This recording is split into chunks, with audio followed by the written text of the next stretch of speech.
Welcome everybody to another episode. Siki, what's up? What's up, Kevin? How you doing? Pretty good. I Pretty heard old. I heard you had a very successful launch last week or the week before We on Runway. we're pretty excited. A little overwhelmed.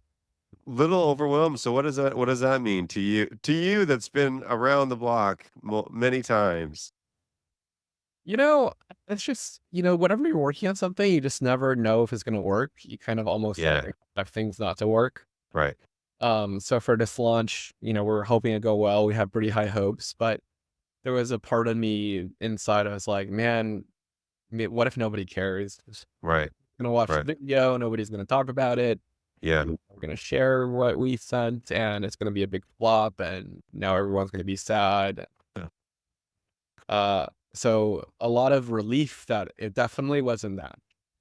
So so take everybody like as far back as like when you guys actually started the company and now you're actually launching Runway. Like how long of that was and what did you actually launch and what went into it and all that Yeah. stuff. So uh, we're in 4 years old now. Right. Um, and so it's kind of weird to say we launched as a 4 year old company, but so we incorporated around April of 2020, right when COVID started, and we were heads down working on a product for quite a while. We onboarded our first like user slash customer, I think 6 months after incorporation. Got it. So we've been working with customers and we've been talking to like many dozens of customers before that to learning. But our first actual user was onboarded around September Yeah. 2020. So actually like 4 or 5 months after launch, after we incorporated.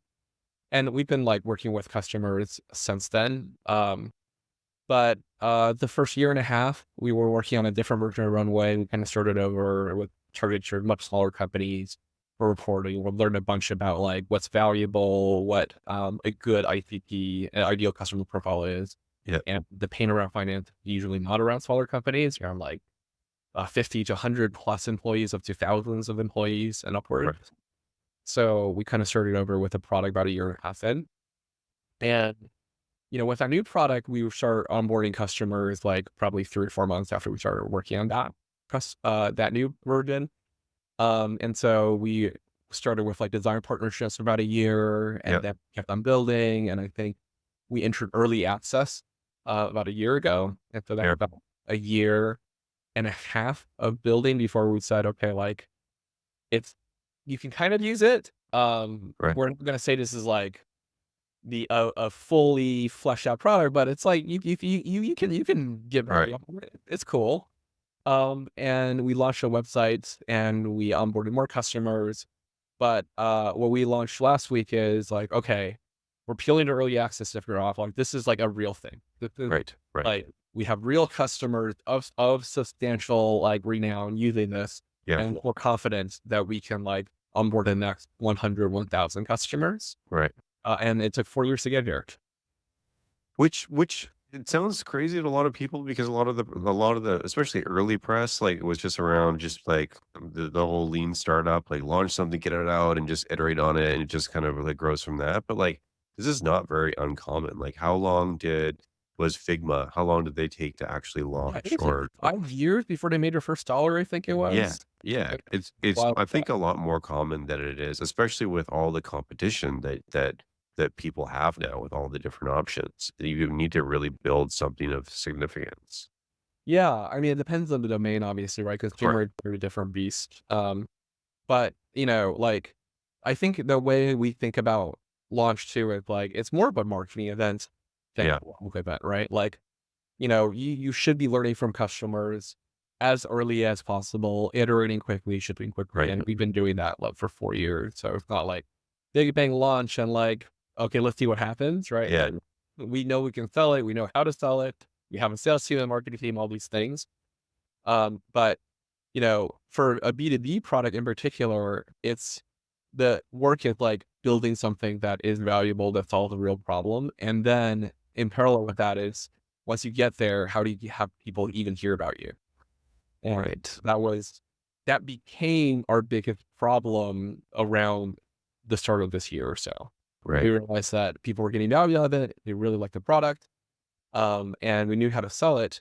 The problem is most people who encounter this pain and are looking for a solution have never heard of us Right. because unless they follow me on Twitter, All right. Right. and there's only so many people who follow me on Twitter. Right.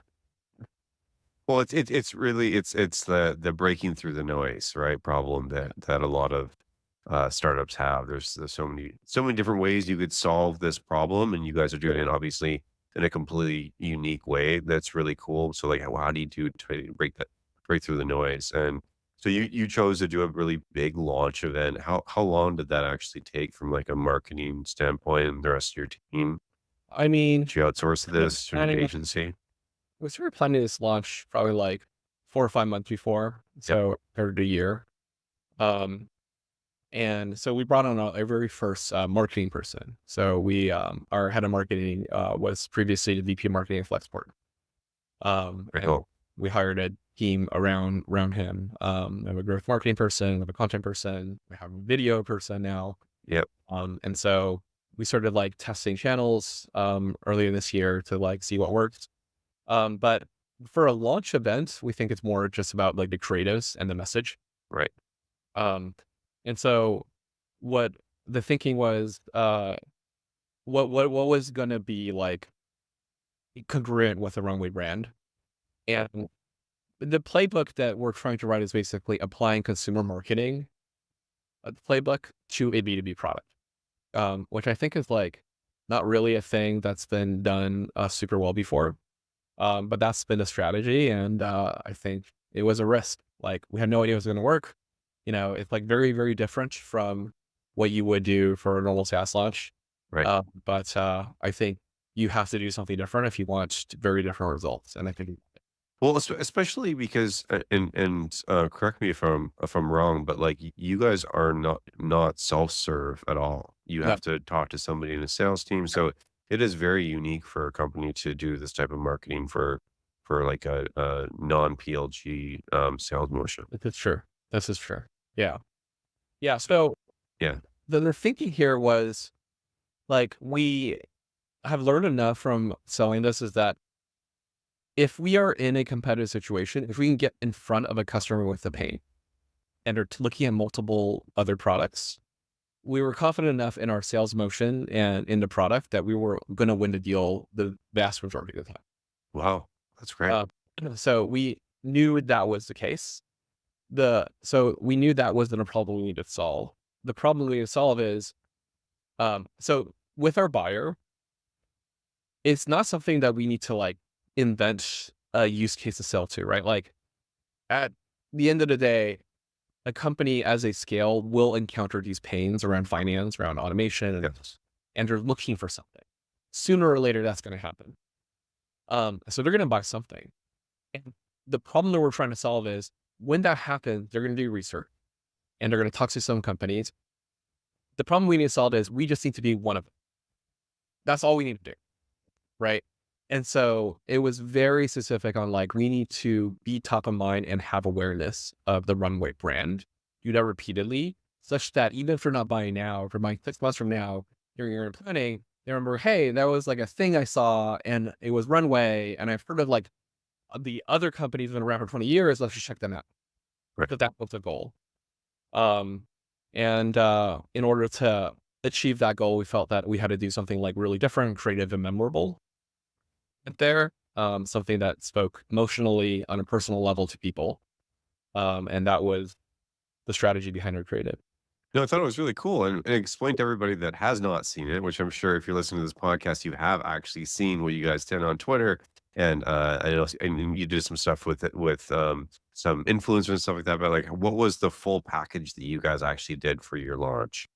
Yeah. So, I mean, aside from the usual stuff around PR and like launch, like website, the two or maybe 2.5 big temple items is one, we did an influencer campaign, a Yeah. lot of investors, and a lot of like influential people, plus all of our customers. And we sent them like a cool piece of swag. And the idea is like, how do we create as much interest and mystery and quality in this thing, right? Like, what do most people do with that? Like, you get a box, if it's cardboard, and you get a T-shirt. And we thought if we're gonna like do anything at all, it should be like really good because we're not Right. gonna like do it that widely or that often. And we spent a lot of time like coming with ideas. And ultimately the idea that the team came up with is like, all right, on brand with Runway, let's do a really cool bomber jacket, Right. right? And it's like a new Runway brand. It's got a patch, and it's a limited edition, 1 out of 200. Every Cool. jacket was numbered. Um, and but let's not just send that. Let's put it into a helmet bag, like for pilots, and lock the bag with an electronic time lock.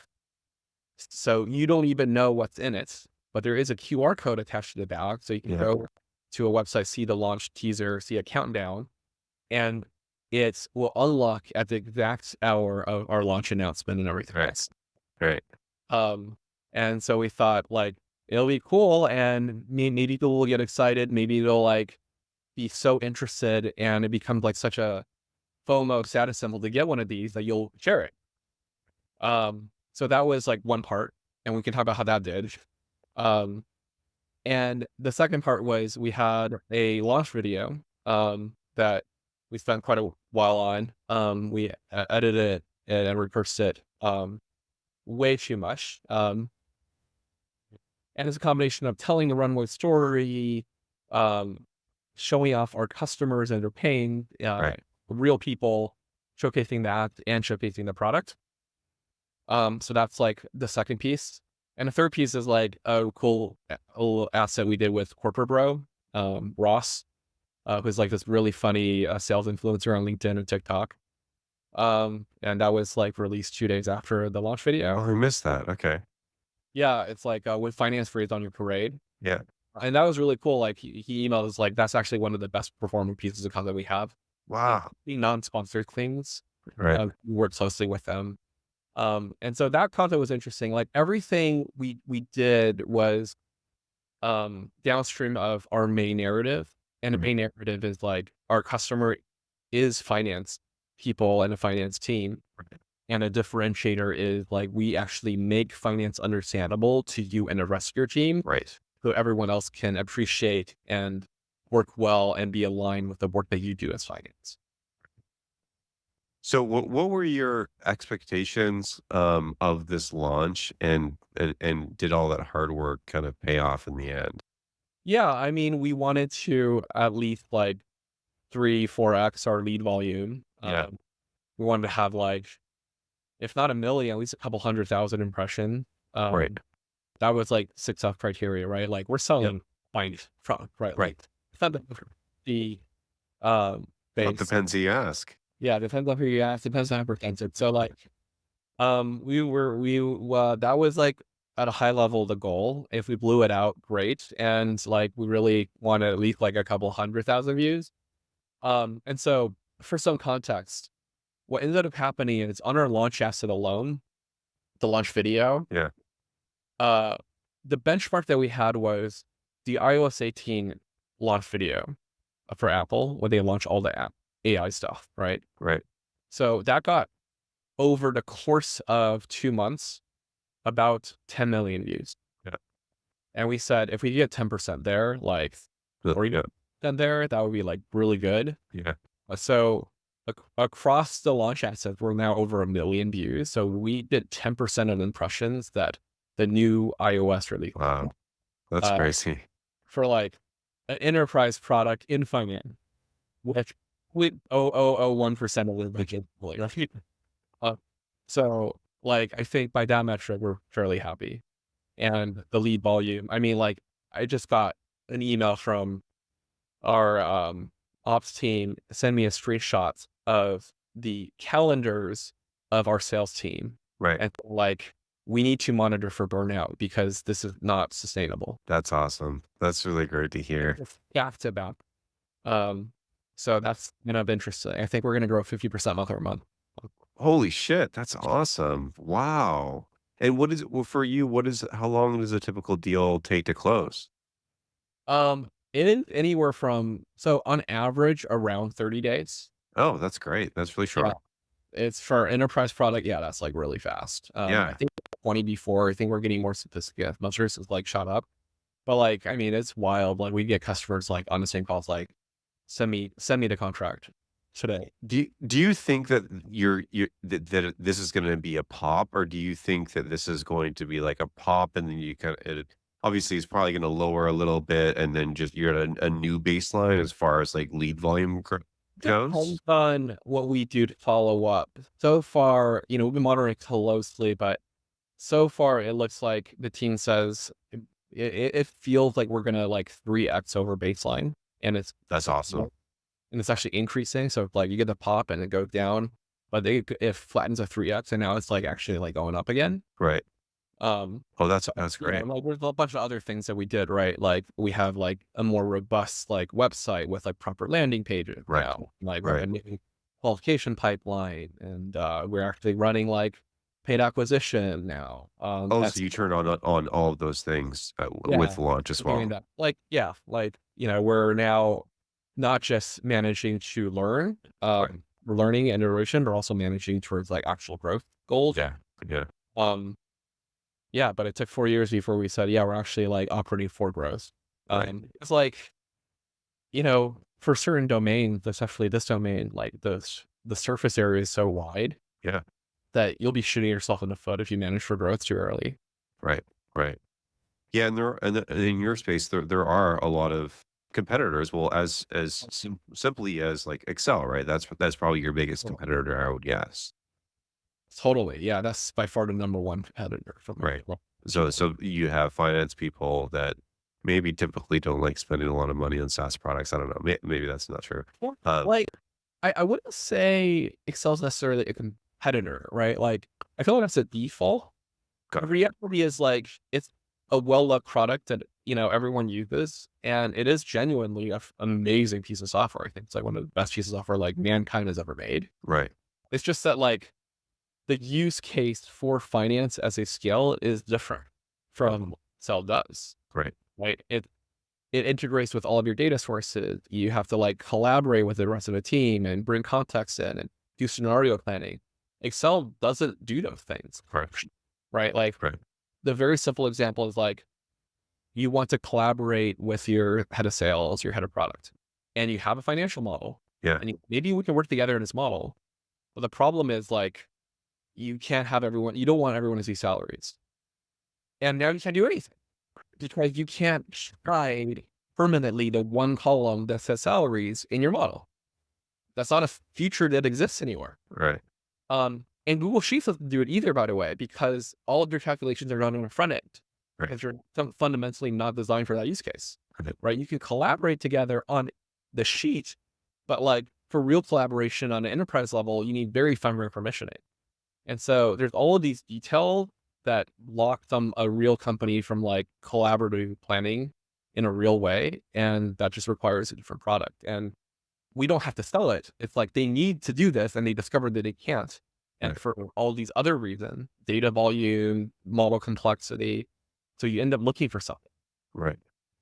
Yeah, it makes so much it's so much sense. I think of your product a lot like Carta or something like that, right? Like before you would have like your law firm manage your cap table and it's all in Excel and everything like that, but they were Right. able to bring in like yeah, the actual investors and into your cap table and different permissions and you could give your team different permissions and you could have now your employees that could actually go in and so it's like something that was done so archaically now, but you're actually enabling your team to understand all of the different inputs and maybe help with the plan the next quarter's planning or something like that and they could do Yeah. that independently of the finance team particularly Yeah. so it 4 completely years opens up ago, everything.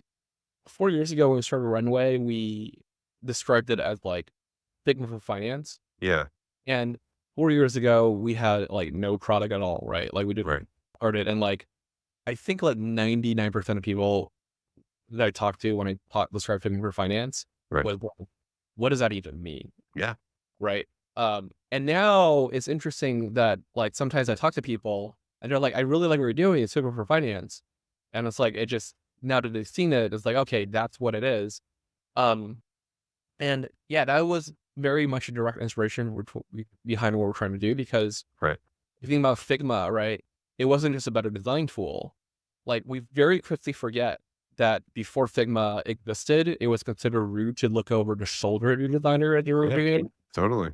Now everyone's just in Figma, and it's just Yeah. like it completely changed the norms of how people work together in the design space. But Right. if you look at data and analytics, right, before something like Amplitude and Mixpanel, this data around retention and growth was very locked down. It's considered like sensitive. Now Right. everyone gets access to it, right? It's changed the culture of it. And the way we think about Runway is that, yeah, like it's that for the entire business, right? Like Right. the financials of it, how it works, what the plans are, how much budget you're going to spend on marketing and sales, all these different things. That was considered as a lockdown and really shouldn't be. People should understand how it works so that they can make it better. Right. Right. No, I think it's great, and I think that the way that your video explained it, and actually seeing real people and even yourself dragging and dropping and showing you real use cases and how you could use it, it really clicked for me. And I thought that I understood what you guys did before, but it really was a clarifying That was point our, for that was, me. yeah, that was part of the toughest thing, right? Like we described, and this is why the video was the way it was, Yeah. right? I think I had this tweet. I said like, "Show the product, you cowards." Right. So like, it's the thing about like enterprise SaaS. Yeah. You go to the fucking website, I know. I hate it. I hate it. office photo saying like solutions for different departments. It just said tells you absolutely nothing. Like, what is it? What do I get to click on? Like, it's one of those things where it's like, maybe I'm the idiot. Yeah. Like maybe the way in which you're supposed to sell it. But like, I think this is maybe like one takeaway I have from this experience Yeah. for founders is that like there's so much that people do in the world in business that they do because everyone else does it. Right. No, that's totally true. It's just cargo culting, right? It's like, well, that just seems like the right way to do it, and it should be feel like this way, and we should ask for stock photos and not show the product. Right. And it's like, no, if it feels off to you, Yeah. like understand it deeply and like try something different. I You know? think very similarly, I don't know if you have played around with, but a mod from Mercury, he has an actual demo available that anybody could use on their website, and it's obviously all with fake data and stuff. But like you can, and if for anybody doesn't know who Mercury is, they're a neobank, and you could send wires and stuff like that, and you could play Yeah. around with all this stuff. And I thought that was a really interesting thing. And I think this kind of goes more broadly. Like I remember the days where it would be like for to launch, and this may have been like really early MVPs. It was like Hacker News was the initial thing, and then it also was like getting uh uh, coverage on TechCrunch, and like that was the big things. But like Yeah. as the set, and I also I had a lot of that with Shyp. We were one of the hottest companies out there, and like we Yeah. got probably a lot of our customers, and people knew us from those big launches and Yeah. the New York Times and all that. But like that I knew was you from Tim Ferriss's blog. oh yeah, yeah, yeah, Yeah. yeah, yeah. That's awesome. And now all of that is not available, even to the companies that raise a shitload of money, and they are changing the way industries work. There's just so much saturation in tech. It is hard to rise above all the noise. And so I think that like you're taking this into your own hands, and you're like you're doing this. I don't even. Did you even have any press for any of this stuff? Did you go to like Yeah, we actually worked publications? with a really good PR firm on this, and so we have some like vertical press, but like it was hard to get coverage for Yeah, like it's base awesome. and veiling. Right. Um, and also I just think like the tech press has like gotten worse, painful worse. Like we did get coverage for our Series A announcement Yeah. Yeah. like last year, like, and I got to tell you, man, like I was told to not tweet about this, but I'm just gonna like say it on the pod. Right. Um, like we work with TechCrunch on the funding announcement because like that's all they want to cover really is like Yes. the company raised like a crap load of money. Yeah. So cool, raise a crap load of money, they'll cover us. And like they use like stock photo art that meant nothing for our we send them screenshot, really nicely formatted. They didn't use any of it. they got the name of the company wrong. They Oh, holy they shit. they got they got my name wrong. They mentioned all the co-founders of Runway ML. So Cristobal and all 3 other co Which is a separate company for anybody else and listening. and they had a screenshot of a different product, like Purov or something, instead of ours, the screenshots we sent them. And so we're like, "Hey, can you change that? And can you have the names right?" Right. And they didn't change the screenshot. They fixed my name. They left the 2 other co-founders of Runway ML still there. And we've been back and forth the entire day trying to get a half decent article. And like we fill out this questionnaire, this form, like it was really detailed. It was just like they couldn't have spent more than 45 seconds on it. And that's like where the, like tech trends has fallen to, right? Yeah. Like they're just don't care anymore.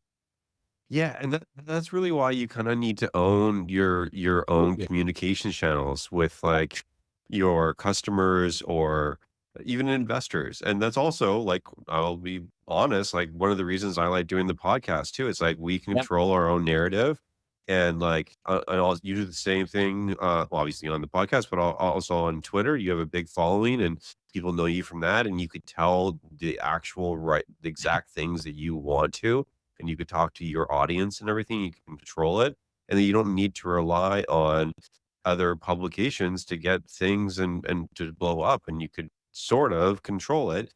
But I think that what you did with this launch was even smarter. It's like a B2B company that's going after, and I think you mentioned your kind of ICP is a company that has at least 50 full-time employees. Am I right? Yeah, 50 to 100 full-time employee can be a small So customer. so it's not like it's not the general tech population most likely that's gonna read it. So it was like it was even splashier. It's like this company that's doing this like hardcore finance stuff.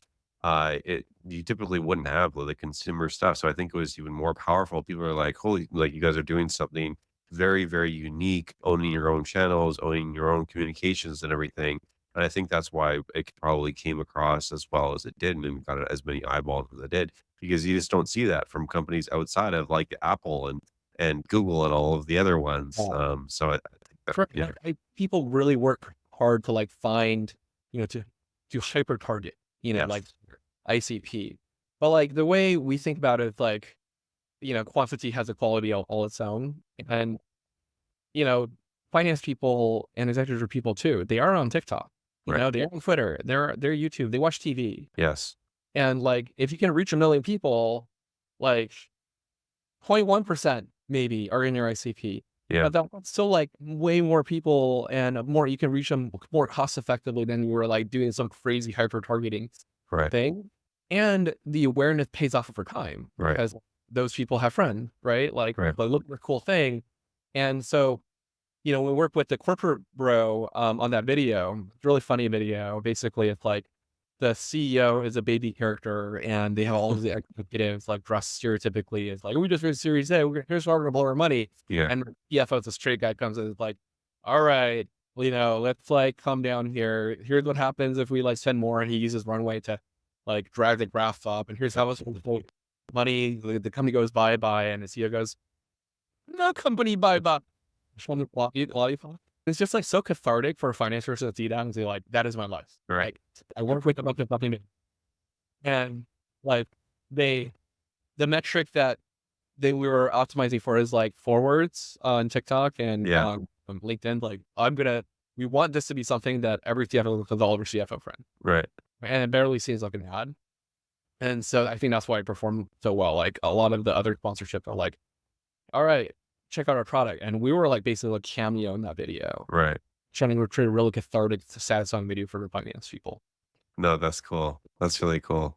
Do you think maybe a separate question, like you have a lot of these companies that break through. So there's the Notions of the world, Codas of the world, but also there of those there's probably and now there's like probably like another 20 or 30 of those exact replicas. Why do you think that certain companies kind of break Flexport is another example, like Yeah. Flexport because there are so many different freight forwarders out there. Like, what do you think it takes to like break through the noise and become kind of like the not the de facto solution that everybody uses, but the one that everybody like knows of? Is it like early on, was it press? Is it how much money you've raised? Is it doing cool things that you're doing? Do you think it's changed over time? I think, you know, there's some obvious things where you need to have a really good product, like Notion's a flex Yes. product. Yes. Platform Yeah. for it is a great product. Yeah. And yeah, Flex for VP marketing is now RBG marketing for Right. not by accident. Right. Um, but like I think the one thing that is important to get right that I think they have in common is meaning and, and story. Like, why are you doing what you're doing? Yeah. And what is the thing that's truly different? What is the core of it that's truly different? And that's something that's simple and easy and only obvious in retrospect. Yeah. Right? If you have the right answer, it's got to be like blindly simple, but it's very hard to get to. And the reason why is because, there's that famous Madman thing, right? Like, he's selling the cigarettes and like a strike that's toasted, right? Yeah. Like, it's not easy to get those insights, and most markets are competitive. And most founders focus on making the product better, Yeah.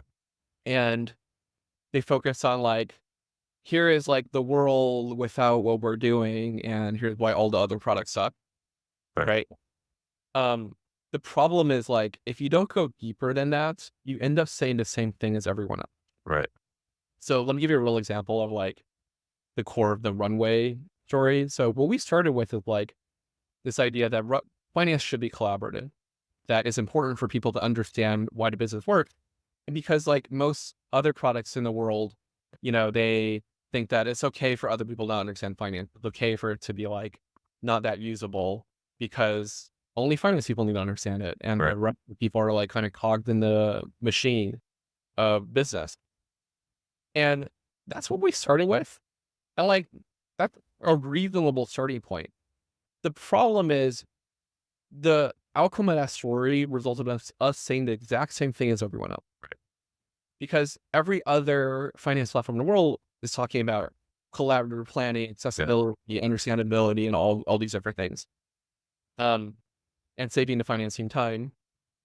The problem is like, we didn't give enough credit and we weren't honest enough about what the default beliefs are in the world. Like Right. what the existing competition is saying, what they believed. Right. Because like, there is no, Salesforce, no large company saying like people are cogs in the machine. Right. They're all saying like, people should be more collaborative. Yeah. And that's one of the dangers of like founders, like, telling their story. They make up a straw man Right. about like what sucks about the world. That's not even true. That may be true, but certainly not what people are saying. Right. Right.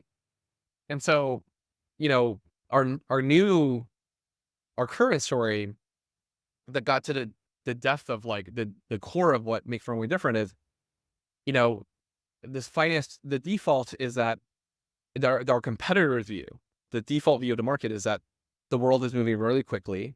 Finance teams are under a lot of pressure Right. to be strategic, to be collaborative. Yeah. And we have products that solve this problem today. They solve this problem by building great tools for the finance team that save them time, give them control, and it frees them up to be more strategic. And I think that's like a more honest like view of like what's happening. And from that honest view of what's happening, only then can you like talk about what really makes you different. We say, that's great, but here's a subtle lie in that story. What we believe is that in order to be truly strategic, saving time, giving finance team controls, and just building for the finance team alone is not enough. Okay. Because to be strategic, you have to be collaborative. For collaboration to happen, people need context about how the business works, where it's going. And how do you give people that context? You share spreadsheets, you share data, which people do. Right. But you can share every piece of information that you want. None of it matters. People don't even understand what they're looking at. Right. And that's at the core of the problem. Like it's actually understanding that's intuitive, that's clear. And that's the thing that enables true strategic impact, not just saving time. Right. And so at the core of the Runway story is like, understanding. And that's message is infused across like how we prioritize a product all the way down to how we talk about the product.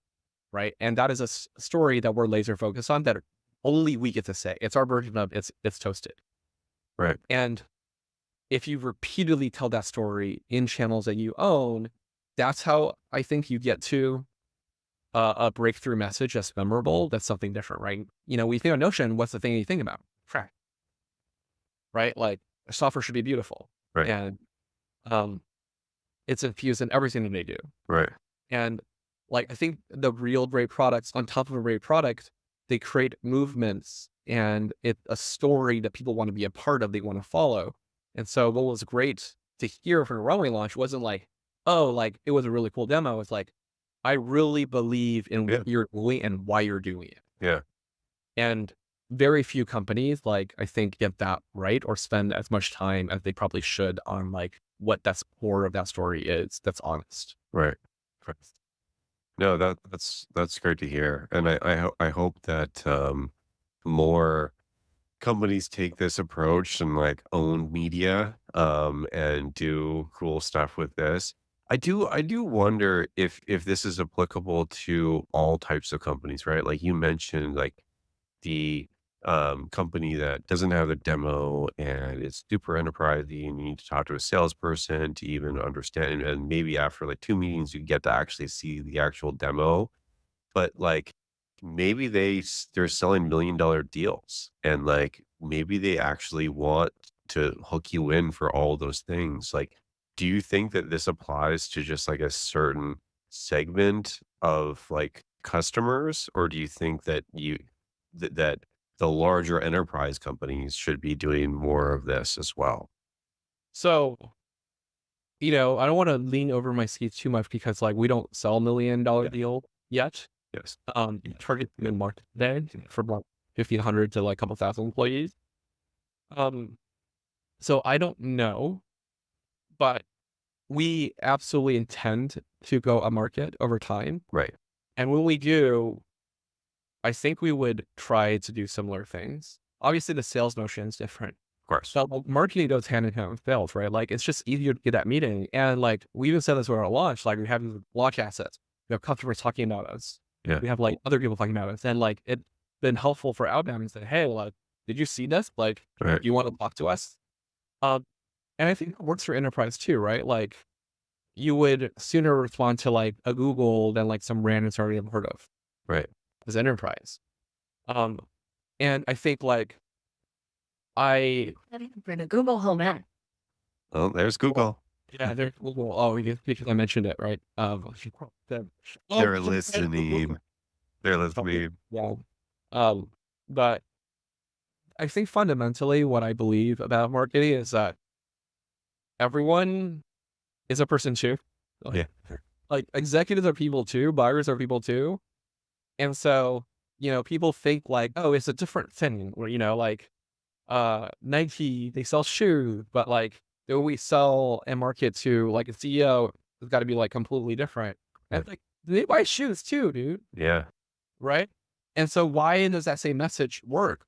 It's because it speaks to people at a deeply human level. Like humans are emotional, Right. right? There's things that we have in common to people. And I think like understanding that bit about people and marketing towards them, I think is universally effective. Right. Would you advise a company that is going to take on as big of an industry like you are to maybe raise, obviously you're venture capital backed and you're using your venture that you've raised to do these marketing pushes. Would you advise companies to like set aside some capital and maybe some teammates to do this, or would you still be like, no, just focus on customers until you get that right fit, and that maybe when you raise your series A or series B round, that's the time that you kind of go a little wider on marketing? Or do you think that you should do it a little earlier when you do understand that you do have a fit with customers? I think it's complicated. Like you have to get do it all well. Right. Um, it's complicated because like when you first start a company, you have some belief, hopefully, about the world, right? Like you have to do it.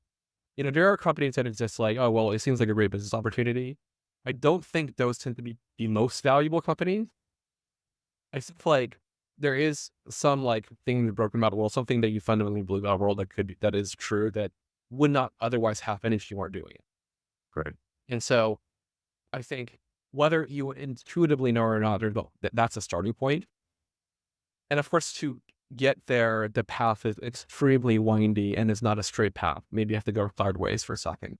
And the sideways motion is determined by market realities and learning from customers, right? Right. But I think core why you're doing it shouldn't fundamentally change, right? You're trying to get to that place. Yeah.